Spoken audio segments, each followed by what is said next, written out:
Finally today, producers still have an opportunity in early November to get ahead of thistle populations in their pastures. Market Journal's Bill Dodd caught up with Extension Educator Megan Taylor to find out more. Landowners across Nebraska are no stranger to thistles. These weeds are an annual challenge to control, and while there are many broadleaf weeds and forbs that can act as supplemental forage, thistles fall very short of any practical need for landowners and livestock alike. With a wide-ranging variety of thistles in Nebraska, if you're unsure of how to proceed or what to look for specifically, there are institutions in place to assist in identification. Thistles also spread very aggressively. So for our landowners and livestock owners, if you start out with a couple, that next year, especially the biennial thistles, they're going to move by wind. Their seed moves by wind, so they can really spread. The other thing is some of these thistles are on the noxious weeds list in Nebraska.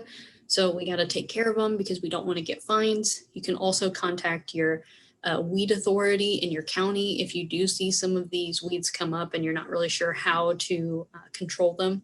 They can also help you with identification, or your local extension educator can help you identify the thistles.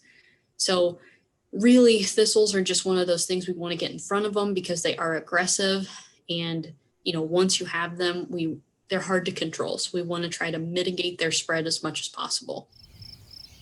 The four particular varieties landowners and livestock producers should home in on are musk, plumeless, scotch, and bull thistles. These biennials tend to be much easier to control this time of year when they're in the rosette stage. Acting now will help deter seed production next season. They require 2 growing seasons to flower and reproduce. And so in fall, they're in the rosette stage. So that is the stage they're at prior to then bolting, flowering, and producing seed. And so when they are in the rosette stage, they're pretty small. So we do have really good chemical control over them because they are smaller. They're getting ready to try to go into that overwintering period. If we can weaken them, they're not going to have the stored reserves to be able to make it through the winter. So for the biennial thistles, it's a really good opportunity to kind of stop them before they're able to then, make seed, reproduce, and continue to be a nuisance. Once you have a strategy in place for those pesky biennial thistles, you'll still want to be on the lookout for Canada thistle. While fall treatments are effective, they're not enough to maintain a firm control over their populations, making spring applications a necessity as well. For the Canada thistle, it's a little bit different because it is a creeping perennial, but Canada thistle control now is the new growth. So if we're thinking about looking for them compared to the biennials are going to be totally flat. They're going to be flat on the ground in a rosette, whereas the Canada thistles are going to be a little bit more upright. So they're not going to be flat on the ground like a rosette, but they are smaller. So we have the opportunity to kind of knock them back a little bit. This fall spraying is not a silver bullet in terms of controlling it. So we really want to try to think of fall spraying in conjunction with spring spraying and other management options. So there was some previous research done by Robert Wilson, and he is a former UNL professor. And what he really was able to show with his research is that the control of Canada thistle went from 33% control when an herbicide was only applied in spring to 90% control when fall applications were made with a subsequent spring application. So if you were spraying them in fall, the Canada thistle, and sprayed them in spring, you were getting 90% control, compared to when you only sprayed in spring, you're only getting 33% control over Canada thistle. Making sure you have the right tools for the job is half the battle. There are many choices for thistle control when it comes to herbicide selections.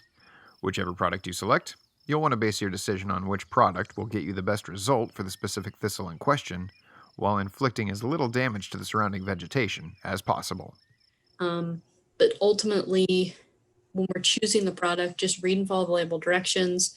And the use of the trade names is not us recommending a product, it's just for educational purposes.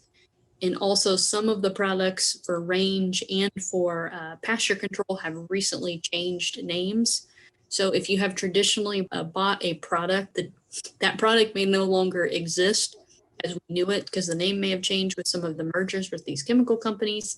So please make sure that when you're buying products this year, that you are actually buying the product that you are wanting to purchase. So check for the active ingredients, and then when you're purchasing it, talk to the salesman as well as your agronomist. So Some of the products are Grazon Next HL, Milestone, Chaparral, Graslin L, Stinger, Overdrive, and Tordon 22K. These all have good efficacy ratings across any of the biennial thistles as well as Canada thistle. You could also use a combination of 2,4-D mixed with dicamba, but you have to use that. You have to use those products when we do have a higher temperature. So if we are having a really hot autumn day, or not a really hot autumn day, because volatilization, but if it's warmer, go ahead, use 2,4-D and dicamba mixed together. But any of the products I mentioned earlier, those can be used through October and November, and they still have pretty good efficacy even as we get a little bit cooler.